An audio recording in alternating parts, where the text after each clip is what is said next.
En los rincones y esquinas, donde la distorsión se vuelve historia. En las calles donde el metal forjó identidad y rebeldía. Nace Voces Extremas, la serie radial que revive el legado vivo del rock y el metal en Suba.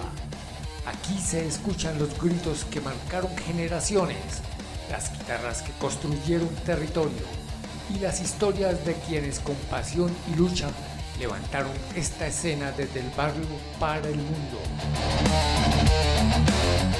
Prepárate para conectar con los protagonistas del sonido más crudo, rebelde y auténtico de nuestra localidad. Esto es memoria, esto es identidad, esto es cultura. Bienvenidos a Voces Extremas, donde el ruido se convierte en identidad y la pasión por el rock y el metal late en cada esquina. Comenzamos.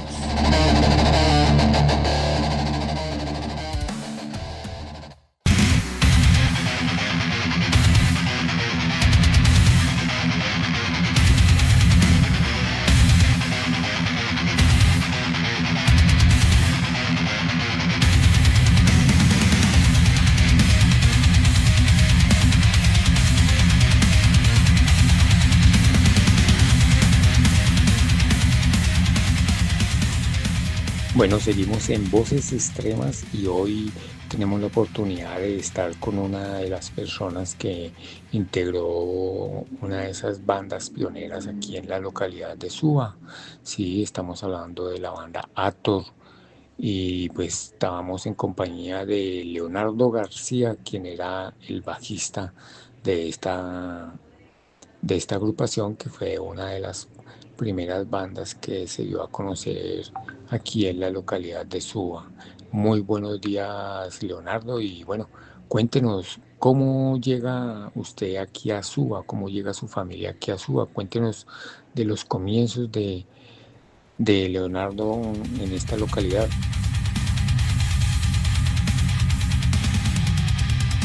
Ok, bueno, mi nombre es Leonardo García. Hemos vivido la mayor parte de nuestra vida en la localidad de Suba. Llegamos aquí más o menos en el año 86 y venimos en el núcleo familiar mis dos hermanos, mis papás y mi abuelita. Éramos los 6. Entonces llegamos, estaban empezando a desarrollarse una serie de urbanizaciones en este sector. Veníamos de vivir en el barrio La Estrada y cuando llegamos acá, muy poco de lo que hoy en día existe estaba. Realmente eran muy pocos los lugares que estaban empezando con desarrollos urbanos. Llegamos sobre los 9 años, yo tenía más o menos 9 años cuando llegué, en el 86. Fue increíble, era muy tranquilo en esa época. Realmente llegamos a estudiar en el colegio Delfos, un colegio en Lombardía, en el sector de Las Flores. Y realmente era muy tranquila digamos el modus vivendi. Veníamos como con una expectativa y una experiencia nueva porque pues todo era muy distante. Yo llegué todavía terminando la primaria, entonces la primaria la terminé aquí en Suba.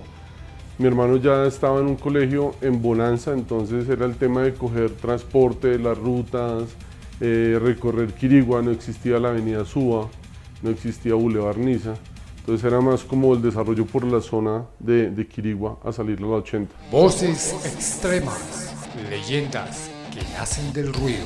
Cuéntenos, Leonardo, cómo llega el rock y el metal a su vida. ¿Qué pasó en ese entonces?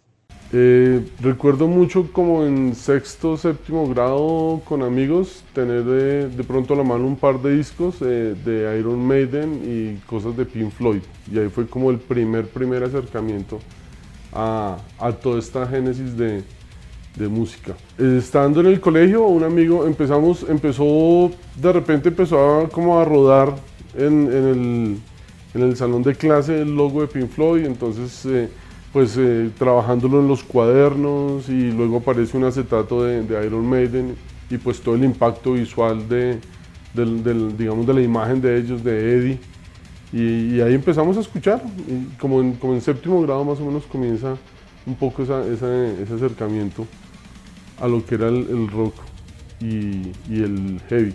¿Cómo se empiezan a adquirir los trabajos musicales?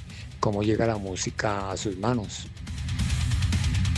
Estando en el colegio con Freddy, mi hermano menor, digamos, estaba mi hermano menor un par de cursos abajo y Freddy, que fue el vocalista de nosotros en Hathor y el actual vocalista de Hathor, compartíamos en el salón música y trabajando mucho cosas académicas.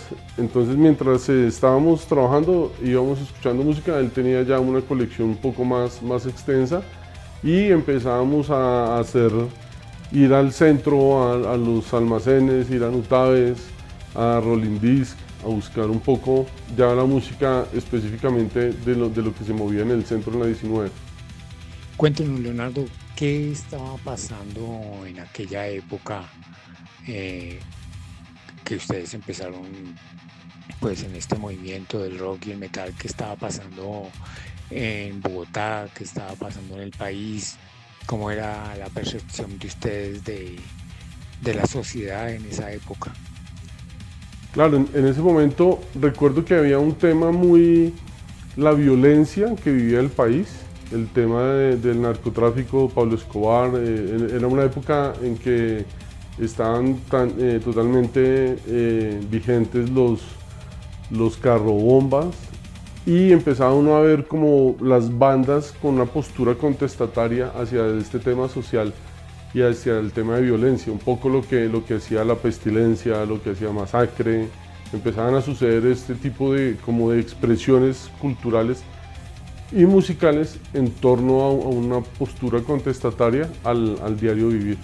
Estos sucesos de aquella época, ¿cómo influyeron en su vida, en su manera de pensar? ¿Qué pasaba? Pues digamos que de alguna manera se fue encaminando uno a, por un lado, digamos, el tema del gusto musical y por otro lado, compartir con la gente las mismas expectativas y las mismas experiencias. Y eso nos fue llevando como a todos hacia el mismo camino, que después se volvió un conjunto, o sea, en conjunto fue llegar al tema de hacer banda, de ser más partícipes, no solamente como espectadores, sino también como generadores de espacios. Bueno, todos estos sucesos, todos estos hechos, ¿cómo se empiezan a vivir en sus entornos, en su vida social, en el territorio? ¿Qué pasa en esta época con este movimiento que llega pues como a irrumpir en una sociedad como pues la de Suba, que es un poco como conservadora para la época? Nosotros en principio, digamos, teníamos un par de amigos, estábamos llegando, realmente, digamos, estábamos nuevos en Lombardía y por cosas de la vida hubo un día una granizada, una inundación, se inundó la casa, entonces salimos a llamar a mi mamá al trabajo porque pues ni siquiera había teléfonos instalados, sino uno iba al teléfono de cabina en la esquina y ahí nos cruzamos con uno de los que es hoy en día uno de mis mejores amigos, con César. Y empezamos a intercambiar música, luego apareció Fernando, otro amigo con quien también estudiamos en la universidad. Y así empezó a suceder un poco como la dinámica a nivel de barrio. Y paralelo a eso, estuvimos mucho tiempo a mitad de los 90, como 94, 95, empezamos a parchar con la gente de Refugio, que era como el otro combo grande de metal aquí en Suba. Siempre, casi que todas las noches nos reuníamos en la misma esquina en el Parque de Refugio a hablar de música, a intercambiar conocimientos, digamos había algo de rumba, pero pues principalmente era como el intercambio de qué ha escuchado usted nuevo. Y pues, era como dos cosas. Había quienes tenían como una postura abierta a la música que existía y había gente que era como muy hermética a mostrar las adquisiciones que habían encontrado musicalmente hablando.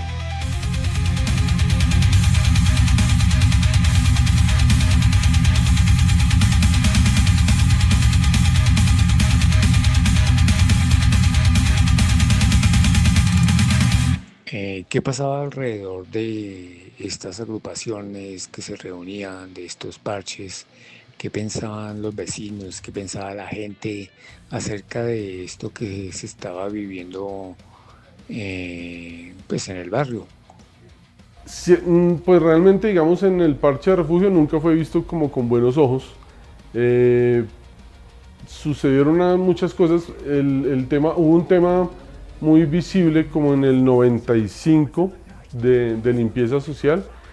Incluso en ese momento yo estaba prestando servicio en la policía aquí en la estación de Suba. Entonces a mí me rodaron la bola como, oiga, en tales fechas no los queremos ver a ustedes en la calle, díganle a todos sus amigos que se guarden porque vamos a pasar un poquitico organizando las cosas.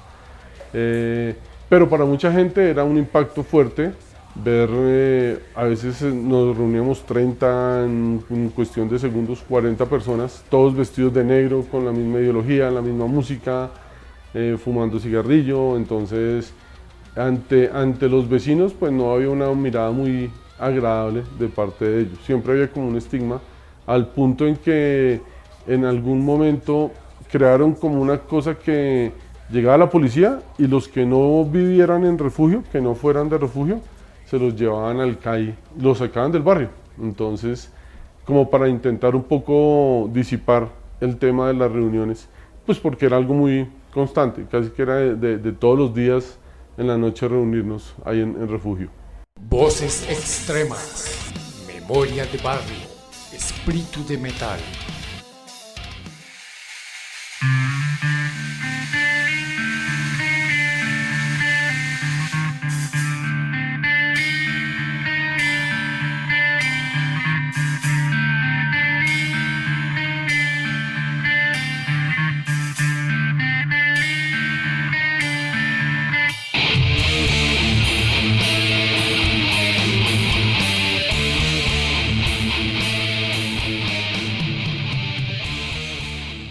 ¿En qué momento ustedes ya empiezan a sentir ese deseo de dejar de escuchar para empezar a componer, para empezar a formar su propia idea musical de lo que es el rock y el metal?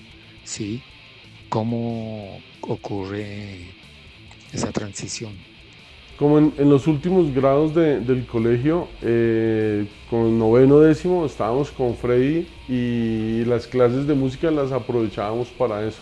Entonces, yo tenía algunos conocimientos de guitarra, pero realmente me fui enfocando hacia el bajo, al punto en que cogíamos dos guitarras, yo desafinaba la guitarra hasta distorsionarla lo más que pudiera, volverla lo más baja posible y empezábamos a jugar ahí.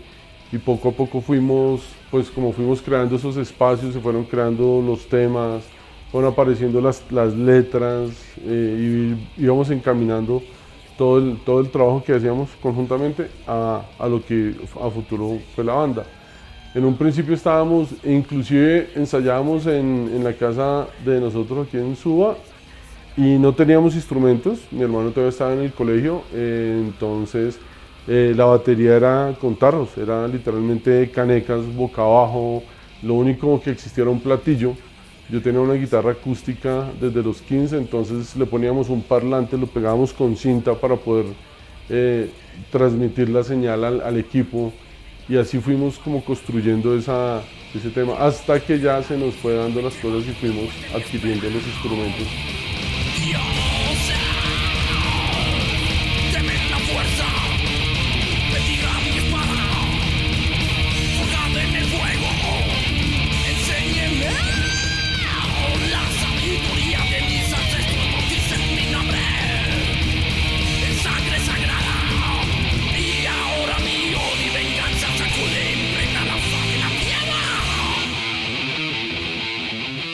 Cuéntenos un poco de la banda, de qué hablaban, en qué estaban inspirados, cuál era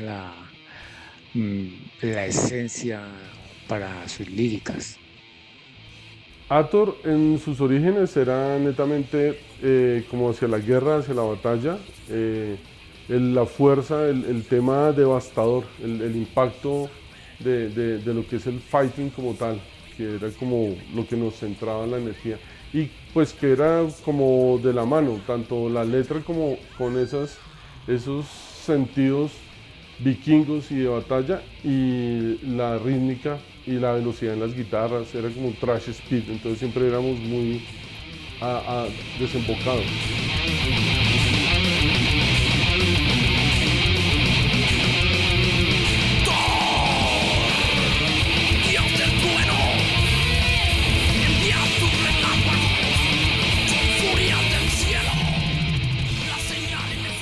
¿De dónde se inspiran para colocarle a su banda Hathor? ¿Sí? ¿Y cómo comienzan? ¿Desde qué momento? Porque ahí había como una referencia a una película donde hay un vikingo que se llama Hathor. También hay otra referencia de un Hathor que es una diosa griega. Entonces de un poquitico de todo ese contexto arrancamos con Hathor. Al principio teníamos la posibilidad de ensayar en un apartamento de mis papás que estaba desocupado, y era también esa otra parte. En ese momento no existían salas de ensayo, digamos que esas dinámicas de hoy en día no estaban. Entonces usábamos el apartamento para ensayar, y pues obviamente eran los conflictos, llamaban a la policía, estaban haciendo demasiado ruido. Obviamente por más que insonorizáramos no había manera de contener. No había una insonorización profesional, entonces no podíamos contener el ruido, y la batería pues siempre tiene sus niveles de sonido.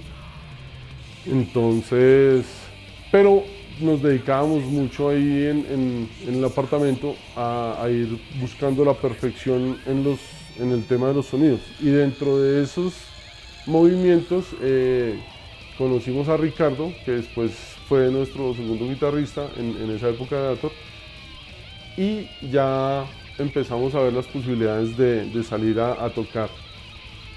Y recuerdo bien, también había como una correlación directa con el tema de la Casa de la Cultura, la Escuela de Rock de Suba. Entonces parte de nosotros estábamos en esos procesos de la Escuela de Rock, y a través de Daniel, que estaba en ese momento liderando la escuela, se abrieron espacios que fue donde hicimos de los primeros conciertos.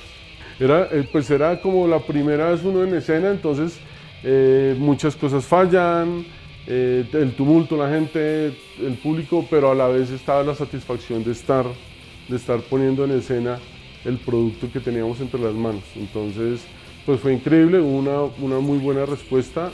La banda tuvo como ese momento de gloria en esa época, y ahí fue construyendo espacios. Inicialmente en Suba, luego pues se da como 2010 más o menos, si no me falla la memoria, cuando la época de Suba hacia el metal, que entre todos construimos un poco ese festival, y eso también nos generó aperturas a otras localidades y a otros espacios. Voces extremas, donde la historia del metal en Suba habla fuerte. En la localidad por aquella época también se vivía un fenómeno que empezó a aumentar poco a poco, y fue el de los bares. Sí, háblenos un poco de este movimiento de locales, de sitios para ir exclusivamente a escuchar rock y metal. Me acuerdo muchísimo cómo empiezan los primeros bares a funcionar por la avenida Antigua.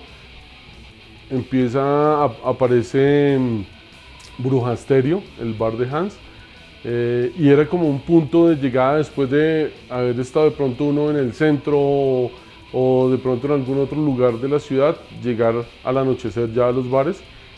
El bar de Diego, lo que era Exilio, y a la vez los bares empiezan a generar espacios y a buscar la manera de que las bandas y los proyectos que estaban empezando a aparecer tuvieran el espacio para presentarse. Entonces digamos que hay como una amalgama entre las dos partes, entre los músicos que estábamos haciendo cosas y el público que se convierte en espectador a través de los bares, como el elemento de unir ambas partes.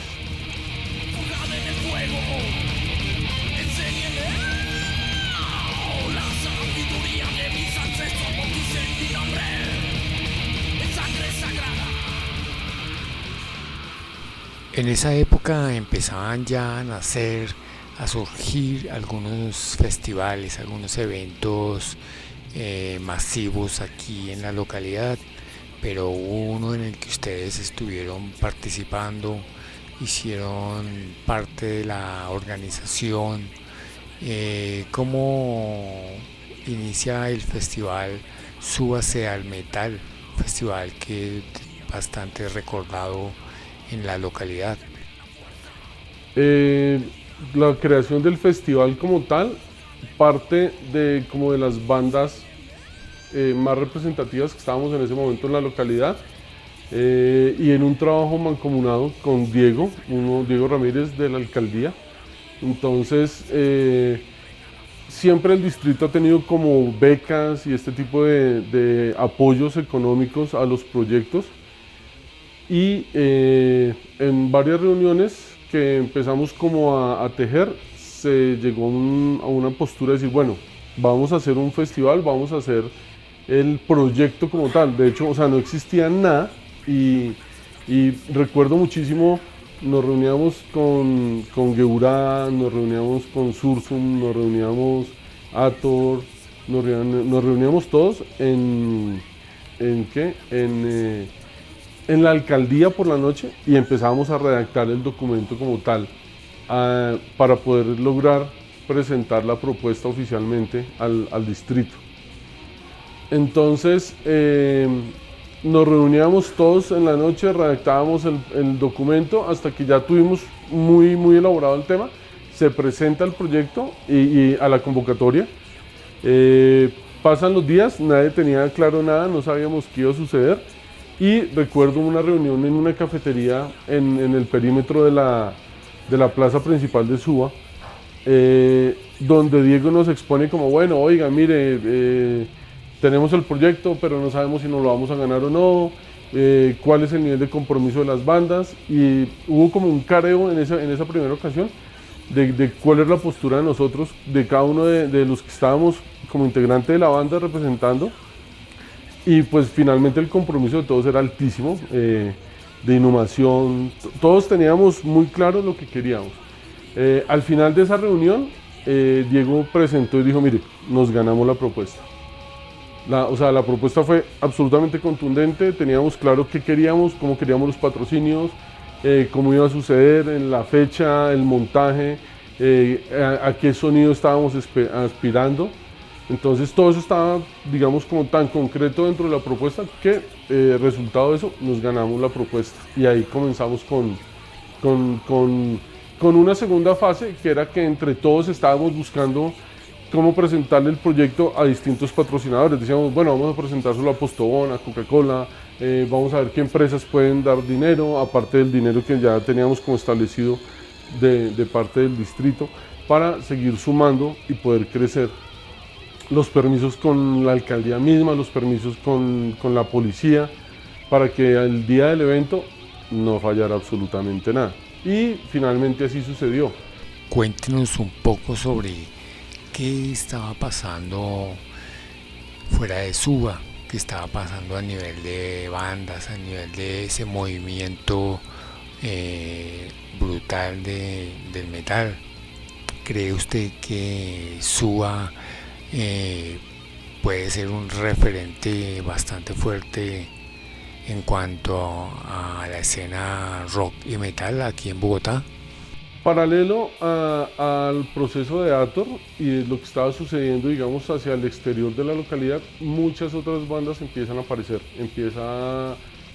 Está Ubergehen, muchas bandas empiezan a hacer productos desde sus perspectivas, también dentro de las líneas musicales, digámoslo, clásicas, dentro de la línea del thrash, dentro de la línea del death, del black.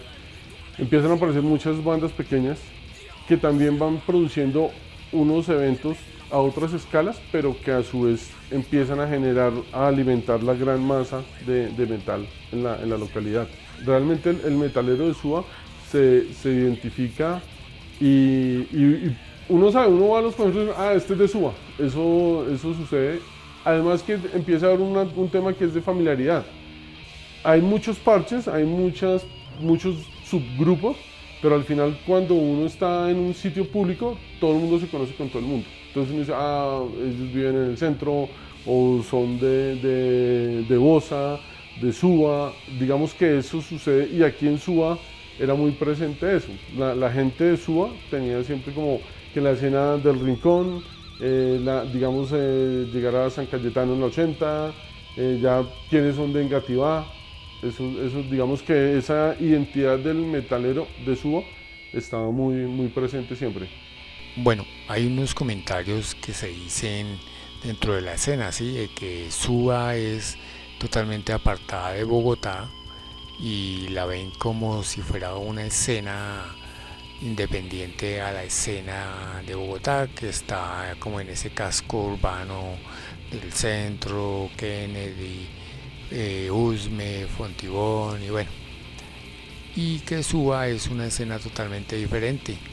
Bueno, ¿qué piensa usted acerca de esto? Pienso que de cierta manera, pues sí, en el sentido que también Suba es una localidad muy grande y nos ha permitido a muchas bandas de la escena a nivel Bogotá pertenecer, digamos, tener su centro de acción en Suba.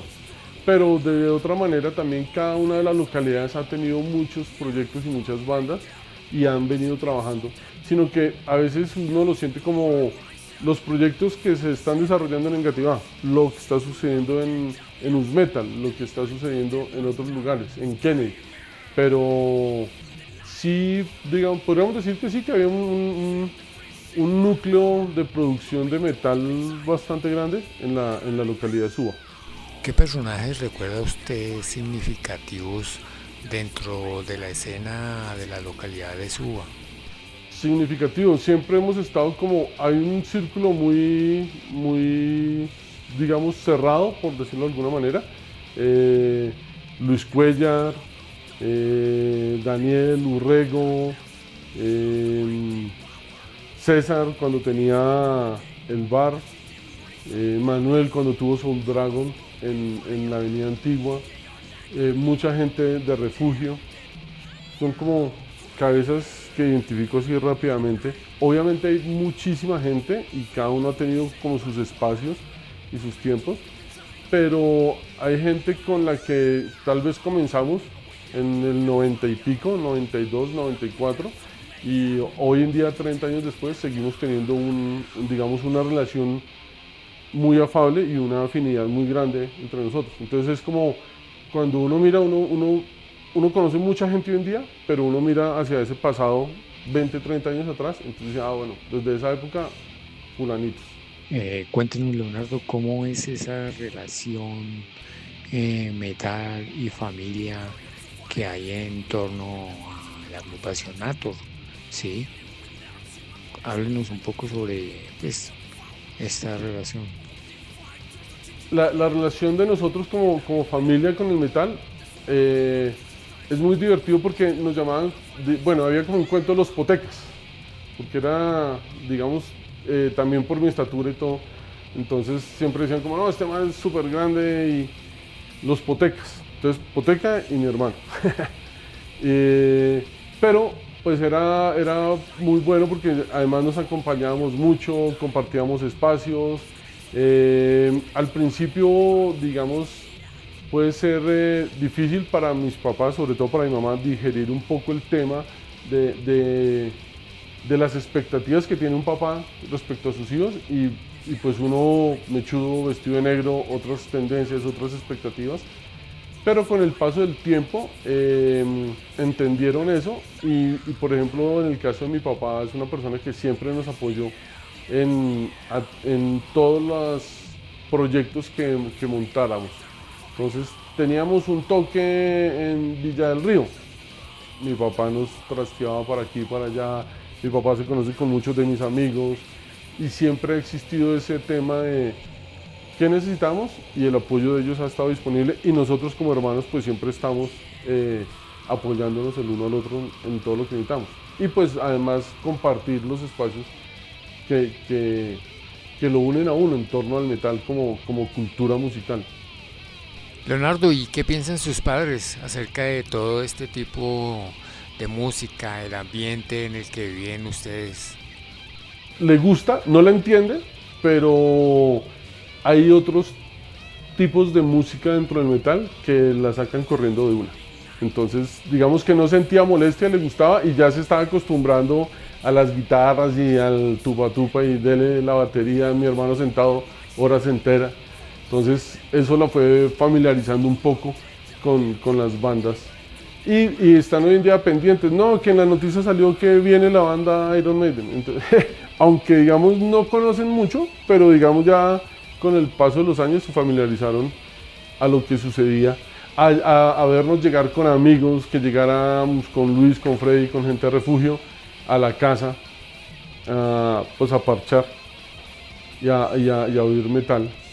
Pero sí había, digamos, ahí uno que otro tema de black metal que dice, no, quiten eso de una. Entonces siente uno como que hay cosas que sí no le molestan, le agradan, le suenan bien, y hay cosas que no. Y con el proyecto de Avatar, pues ya se había ido familiarizando con el sonido de nosotros. Voces extremas, memoria de barrio, espíritu de metal. Leonardo, ya para ir cerrando la entrevista, nos gustaría que nos contara cuál es para usted la esencia del metal. Bueno, la esencia como tal del metal ha sido siempre a lo largo de la historia contestataria a los diferentes momentos, a los diferentes puntos de la sociedad. Y creo que eso es lo que nos distingue de muchos, que siempre estamos como dando un juicio de las cosas, pero no prejuicios, sino juzgando a partir del entendimiento. Y creo que esa postura del metal y de muchos metaleros es esa, de no comer cuento, de no trague entero, sino que hay algo más. Y en esa búsqueda, pues ahí es donde uno se une con muchas personas que comparten la misma búsqueda. Y eso es como lo que hace la esencia del metal. Lo que ha sucedido, y en mi caso personal, como la búsqueda interior de muchos aspectos que son vitales de uno y que también se ven reflejados en las personas con las que compartimos. Bueno, Leonardo, queremos agradecerle por haber participado en esta experiencia de construcción de memoria a través del programa Voces Extremas, aquí en la emisora Suba el Metal Radio. Me parece genial y de antemano agradecerles por la invitación a participar del proyecto. Me parece que este ejercicio de construir memoria y de que los registros no solamente están en la mente de nosotros, sino que a futuro muchos van a poder verlo a través de la experiencia que hemos contado en este momento, me parece un proyecto muy interesante, hacer memoria y buscar un poco que esa memoria haga partícipe no solamente a los que estamos como en la escena, sino que también difunde a otras fronteras las vivencias de nosotros. Entonces, desde esa perspectiva, muchísimas gracias. Un proyecto muy interesante. Voces extremas, leyendas que nacen del ruido.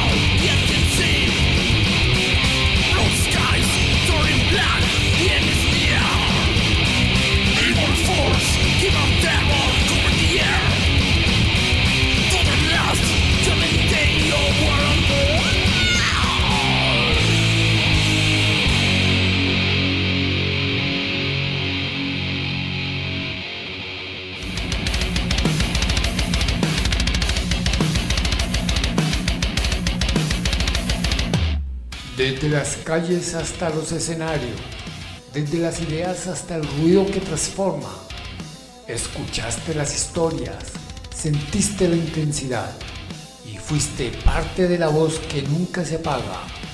Esto fue Voces Extremas. Gracias por acompañarnos en este viaje sonoro por la esencia rock y metal de Suba. Nos vemos en la próxima descarga de Memoria y Sonido.